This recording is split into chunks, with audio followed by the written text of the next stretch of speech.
امریکہ اور اسرائیل اپنے ماضی کے تجربات میں اس بات پر فخر کرتے تھے کہ جیسے غزہ کی اینٹ سے اینٹ بجا دی، جیسے فلسطین کی نہتے عوام کے اوپر جو ہے وہ چڑھ دوڑے ہیں، لیکن ایران کے معاملے میں انہیں شکست کھانا پڑ رہی ہے۔ ایران کے میزائلوں نے اسرائیل کے 6 بڑے شہروں کے 12,845 عمارتوں اور شہری املاک کو تباہ و برباد کیا ہے۔ ٹرمپ ایران جنگ میں خود ساختہ فاتح ہونے کا اعلان کر کے خود کو جھوٹی تسلیاں دے رہے ہیں۔ G7 ممالک نے امریکہ پر دباؤ بڑھا دیا ہے کہ جنگ کے اصل اہداف سے آگاہ کیا جائے۔ خلیجی ریاستوں میں امریکی فوجی اڈوں کی تباہی کے بعد پرائیویٹ ہوٹلز میں چھپے امریکی فوجیوں پر ایران نے اب میزائل داغنا شروع کر دیے ہیں۔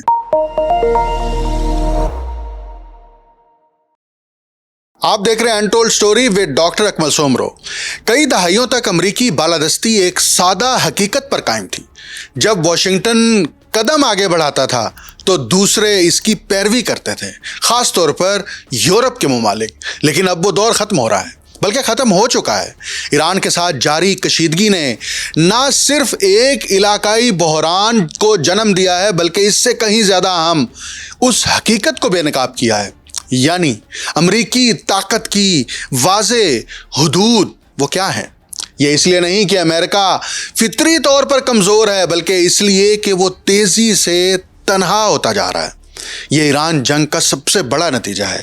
ایک ایسی سپر پاور جو اپنے اتحادیوں کو ساتھ لے کر نہ چل سکے، وہ اب ویسی سپر پاور نہیں رہی جیسی پہلے تھی۔ عالمی طاقت میں تبدیلی کی سب سے واضح نشانی یہ نہیں کہ امریکہ کیا کر رہا ہے، بلکہ یہ ہے کہ کون اس کے ساتھ شامل نہیں ہو رہا۔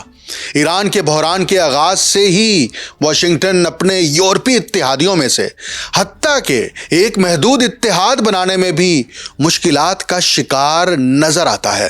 اب یہ مدعا سمجھیں کہ آخر مغرب یعنی امریکہ بھی ایران پر اس لیے توجہ مرکوز نہیں کرتا کہ یہ ایک مذہبی حکومت کا مسئلہ ہے، بلکہ اس لیے کہ ایران عالمی نظام کی اطاعت سے انکار کرتا ہے، یعنی ایران امریکہ کے ورلڈ آرڈر کو تسلیم نہیں کرتا، اس کے آگے سر نہیں جھکاتا۔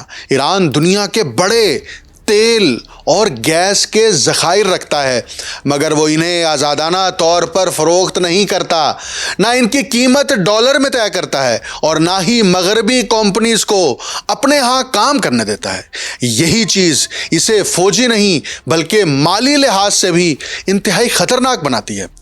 1979 کے بعد سے ایران ان چند بڑے ممالک میں شامل ہے جنہوں نے امریکی زیر قیادت بین الاقوامی یعنی انٹرنیشنل معاشی سسٹم کا حصہ بننے سے انکار کیا، نہ IMF کی شرائط قبول کی، نہ مغربی بینکوں کو جگہ دی، اور نہ ہی اپنے توانائی کے شعبے میں غیر ملکی ملکیت کی اجازت دی۔ اس کا نتیجہ یہ ہے کہ امریکہ ایران کی کرنسی، تجارت یا تیل پر کنٹرول حاصل نہیں کر سکتا۔ اس لیے اس کے خلاف پابندیوں، مالی ناکہ بندیوں، ٹیکنالوجی پر پابندی اور تیل کی بندش کی اسٹریٹجی اپنائی گئی تاکہ معیشت کو دباؤ میں لا کر سیاسی سسٹم کو کمزور کیا جا سکے۔ لیکن جب یہ سب کچھ بھی حاصل نہیں ہو سکا تب ایران کے اوپر حملہ کر دیا گیا۔ کچھ حد تک تو یہ اسٹریٹجی مؤثر رہی کہ ایران کی کرنسی گر گئی، مہنگائی بڑھ گئی اور متوسط طبقہ متاثر ہوا، جس کے باعث عوامی بے چینی میں بھی کسی حد تک اضافہ ہوا۔ اس کے پیچھے ایک اور اہم وجہ یہ ہے کہ ایران مشرق وسطیٰ میں مغرب مخالف اتحاد کی مرکزی طاقت سمجھا جاتا ہے، اسرائیل کو چیلنج کرتا ہے اور عراق سے لبنان تک امریکی اثر و رسوخ کو نہ صرف محدود کرتا ہے بلکہ اس کے اندر بڑی رکاوٹ بنتا ہے۔ اگر تہران کو کمزور یا ختم کر دیا جائے تو مشرق وسطیٰ میں امریکی بالادستی کا ٹھوس بنیادوں پر راج قائم ہو جائے گا۔ اسی لیے ایران کی اہمیت جمہوریت یا انسانی حقوق سے زیادہ طاقت، تیل اور ریجنل کنٹرول سے جڑی ہوئی ہے۔ واشنگٹن میں ایران کے اندر ہونے والی ہر پیش رفت کو بڑی توجہ سے دیکھا جاتا ہے، کیونکہ اگر ایران کا سسٹم کمزور پڑ گیا تو مشرق وسطیٰ کا توازن تیزی سے بدل سکتا ہے۔ اصل سوال یہ ہے کہ اگر تہران کا نظام ٹوٹتا ہے تو اس کے بعد اختیار کس کے ہاتھ میں آئے گا؟ اس پر خود امریکہ نے بہت سارے پلانز بنا رکھے ہیں، لیکن موجودہ جنگی صورتحال میں بھی امریکہ کو کوئی راستہ نہیں مل رہا کہ وہ ان پلانز کو ایگزیکیوٹ کرے۔